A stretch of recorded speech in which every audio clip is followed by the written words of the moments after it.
เบอร์ศูนย์ตั้งสินค่ะวันมาในวันที่22เดือนธันวาคมปี2566ยามกลางวัน11โมงครึ่งโฮมทบตั้งข่าวปานนั้นค่ะสู่ท่านอ่านข่าววันมาในเฮาค่ะมาถมด้วยข่าวคิดตันน่ะมีมาเนี่ยค่ะออนักสุดแต่ก็มีข่าวลีเนี่ยค่ะที่โคซีป้อในเมืองแตงปอของนั่นในวันที่21เดือนธันวาคมปี2020เมื่อวานเนี่ยมีข่าวก้นปืนจีหลาดมาว่าเนื้อโคนั่นกว่ามาแล้วนะคะเนาะก้อยกะว่าก้น พี่น้องกวนเมืองเนี่ยแต่ละลงไปตั้งเฮขับผ่านเอาค่ะนะอำจะว่าขี่รถขี่ก้าคำไรว่าไปเฮกว่าในก็เขาปันกว่ารถเราเลี้ยวๆอย่างวันไหนค่ะในวันเมื่อวานเนี่ยก่อนเลยหันพี่น้องก้นปืนจีและต่างเว้งอันโหลคำโคเฮกว่าออกตั้งเจอนั่นเนี่ยก็ไลหันกวนตั้งน้ำเนี่ยค่ะนะลัดผ่านไปเนื้อโคเฮคำไผ่ปุ่นไผ่ในกันเนี่ยค่ะเนาะในก่อนลูกตีสื่อข่าวก้นปืนจีค่ะนะ มันใจสิข่าวใหญ่ลงแล้วเปิ้นเผามาก้อยกาเป็นข่าวคนเมืองปื้นจีอันไรกว่าโคบหันเสคำตัวยมาแต่นั่นส่งข่าวมาปันวันหนึ่งเลยค่ะเลยหันในเมืองใต้เฮาค่ะใน TikTok ก็อันเป็นเฮาแห้งๆในแหละหันคืออ่าคือถัดฝุ่นนะคะเนาะมาเสอให้ก็เดี๋ยวเลยว่ามีลองรูดซุ่มนะคะในข่าวเมื่อคมตุ่มเฮาก็มีนะคะเนาะอันเป็นยาใส่เข้ากับนะคะนะ เฮาก็มาถ่อมด้วยเขาเงาหางเสียงใต้เฮาคาเตรียมไว้เมืองใต้ปอจานเจอยาซิดเยอะเสอตนเข้ากับเอาแหงตายไปดั้งน้ำเขาปะโอ้คำสั่งเงาแต่หมอว่าเจ้าสนเข้ากับเนอจึงใต้ปอจานเจอยาซิดเยอะมีกหมายโฮงตกอันว่านั่นและเอาต้นเข้ากับแห้งเสลูตายกวยน้ำเนอปื้นตีทุกย้อนเฮาผู้เกี่ยวข้องคอมมานีและก้นขายกดทัดเอาปันปุนพ่อนว่าในค่ะ ก้นปืนจีลาดีผู้สื่อข่าวว่าก้นขายเขาได้ว่ายาชิดเยอะในเป็นยาคาเพียวแปดตนเยอะกล้วยอ่ำตุ้มเติดตนต่อหักเข้ากับสังวันในเซตาเผอเจอตัวเยาวก็ตนหักเข้ากับแหงตายไปทั้งหมดวันนี้ค่ะเจ้าสนเข้ากับเจ้าวิยองหวยก็หนึ่งลาดว่าเฮาคาเจอยาซิดเยอะคงตอกแหละหักเข้ากับ หักเข้ากับเฮาคันเนาเป็นหมดอำจังเฮ็ดให้ดีมันยาวกว่าลาติเสียงขายมันก็เข้ามาด้วยปันให้ว่าเจอลายชิดมันผิดเนี่ยค่ะภายคอมดีถูกลีลงกดทัดปันเขาในด้วยเข้ากับแหงตายนับหลายเอกาแลตุ้มตื้อลองกินลองนูเฮาค่ะคนมึงเนี่ยค่ะเนาะ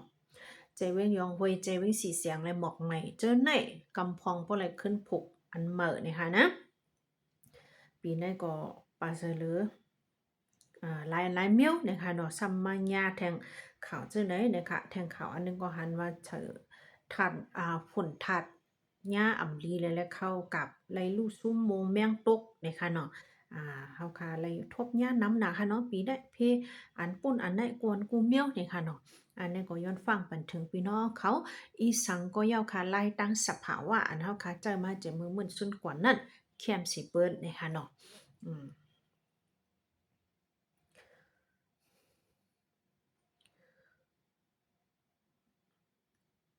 สื่อข่าวกัมพูชาได้นิวส์ขึ้นมาค่ะเมื่อไกลหน่อยตีกิกน้ำปั่นอันมีตีนาเวงกัดหล่อเมืองไต้ปอจานเนี่ยค่ะตียอบเอากาต่างกุนอันต่างมาผองหวานเนี่ยค่ะเนาะกำพองก็ห้องว่าน้ำผองน้ำปลาหวานกำพองก็ห้องว่าอ่าหินโฉมมุนะจอมความหมายนั่นค่ะนะผองหวานเนี่ยค่ะ ในวันที่21เดือนธันวาคมปี2566เมื่อว่ายามหัวค่ำในนะคะเนาะรถก้าอันในมันต่างมาพองหวานในอำไลใส่ขวัญมาย้อนนั่นแหละภูมิปุนพ่นไหลปลาไหลไผ่เก็บขวัญเลยเจอในนะคะจังเลยแห่ก็จะทัดให้ก็ตียอบกว่าวันไหนค่ะนะแล้วเด็ดลูกเมืองแขมาไหนค่ะเนาะย้อนเปิ่นว่ามิกไม้นั่นนะห้องว่าชูเหมยเนี่ยค่ะนะชูเหมยเป็นโมโนโซเดียมกลูทามิกนะคะเนาะSG นั่นค่ะนะเป็นจื่อพองหวานตั้งป้ายใส่เนี่ยค่ะเนาะเตมีอยู่หมอกปัก30ธงเยอะนะคะเนาะย้อนนั้นแลไหลติงยอบกว่าเปแล้วนะคะนะเนี่ยก็ทางโหนึงค่ะพี่น้องเขาในเมืองใต้ปอจานยามต่อเลียวเตเลยว่าข้าวแห้งเนี่ยค่ะนะอ่าต่างสังเอาอีสังมือเนี่ยก็แค่นโตดด้วยจ้อมตาจ้อมตั้งก่อนนะคะเนาะสว่างขอนอันเปิ้นมักมันไว้ให้จ้อมปักเปิงให้แม่นกูเมียวเตตูเตเตอถูกแม่นนะคะนะตาโตเจ้าเก่าก็เตรียมไล่ทบยาตั้งหยาพืชนะคะเนาะเตรียมไล่ซุ่มหลายนั่นขนาดนะ ข่าวแดงโหนึงค่ะเดะไรว่า ม่วงแปลงเมืองอันมีอยู่ดีกัดเงาเมืองจึงใต้เฮาคาเว้งตนจี้ถูกยาลู่แล้วกว่าเป็นเยาวันไหนค่ะในวันที่21เดือนธันวาคมปี2526ยังกลางคืนเมื่อวานในวันไหนค่ะเนาะมงแปลงเมืองที่แน่ๆเป็นคอห้องใต้เฮาอันมานห้องวันนายีสินนั่นนะคะเนาะและย่ารู้แล้วเฮก็ทางแต่ก็เขาได้มีโครงการเหม่อๆอันได้มาเฮ็ดสร้างแทงนั่นขนาดนะกาดหิมพร้อมเจ้านั่นเนี่ยก็เจอก้นขายมันลือไว้เจ้าเขานะคะอ่าทางได้ก็ตียาพองยามกลางคืนพองยามกลเมืองอำไรหันนั่นนะคะนะมุ่งเปียงเมืองในแต่สร้างมาบวกมาจะเมื่อปีเฮกับว่า90นะคะเนาะพองยามแต่จะเรียกว่าเฮ็ดกัดลงเว้งตนที่นั่นนะคะนะเฮ็ดมาพร้อมกันตั้งสองอันในปืนมันมีเหมือนกันนะคะเนาะเวกายามเหลียวยาเป็ดกว่าในเตมาสร้างบันอันเหมืออันตื้อแคมเลือเก่าห้าอันนั้นก็มีแผนการซึ่งอยู่ในก็ถูกลีเลยเปิดตัวแทงก้อนนะคะนะ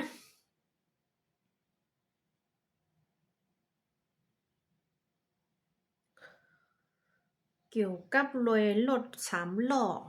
อันผายเมืองฮงตุมยำมานะคะเนาะผายเว้งตาคิเล็กไรฮอกว่าผายเมืองเมษายปลิกไทยเขาตียอบเป็ดหมวก50ลำนั่นย่ำต่อเหลียวไผภูมิปุนพรเมืองมันแล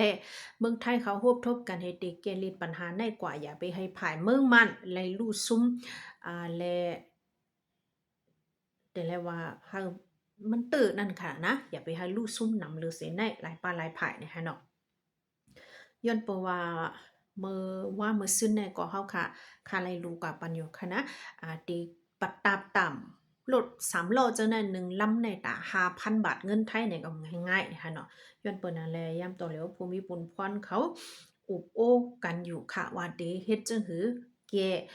ปักเปิงไผปุ้นและไผในให้มันโปอ่า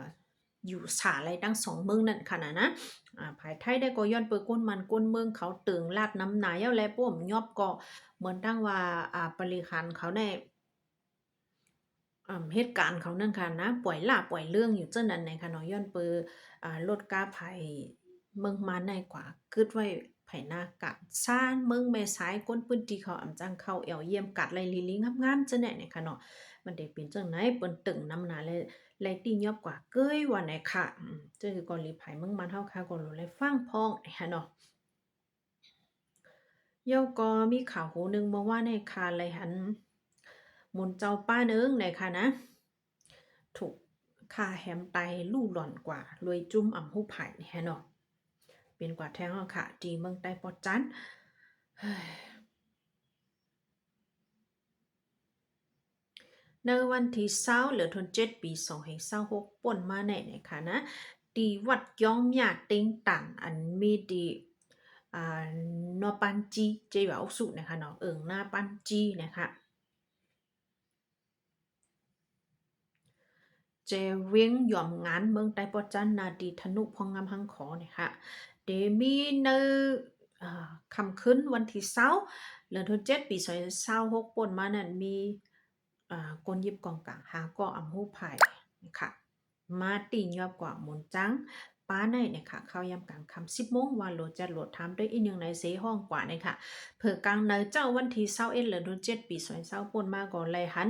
ขาบตัวตายเจ้าสังขารได้ทึมเป็ดไว้อยู่หิมคังหิมคังตั้งนี่ค่ะนะมุนจ้างอันถูกฆ่าแหมตายในนะคะเนาะเหมือนตั้งในยามเป็นก้นส่งข่าวเป็นซึกมันวันนี้ค่ะย้อนเปิดนั่นแหละจุ่มอำหูภายในไลมาฆ่าแหมตายกว่าเป็ดนี่ค่ะนะ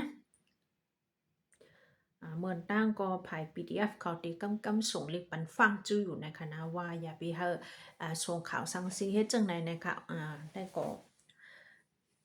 ไปกับนงสังกาเอาก็ตึงรอดนะคะเนาะเมืองคงตุ่มอย่ามาเฮาค่ะในสังเป็นจังไหนอะค่ะจังปานก้นเมืองเฮาค่ะก็เมียวหนึงก็เมียวหนึงภายหนึงตื่นมาแหมตายอยู่ติ๊กๆนะคะเนาะข้าวยำค่ะก็เต็มแท้ค่ะข่าวได้ก็ลาดกว่าตั้งนำอยู่อ่อันลองยาได้ก็ อันลีเจอแต่ก็ยินจมจ้อมนั่นขนาดนะแต่เดไลคำโคตีสิปอก็บ่ไปคำไรก็มันหลอดพี่ตอนน่ะพี่น้องเขานี่ค่ะเนาะคันคำเนื้อมือโฮมตุ่มยำมาวันเมินในคืนมาคืนค่ะ1กับ97แสนไป30,000นี่ค่ะนะเฮาค่ะจังก้อยมาพบกันแดงค่ะเนาะยินลียินจมกูก็ค่ะ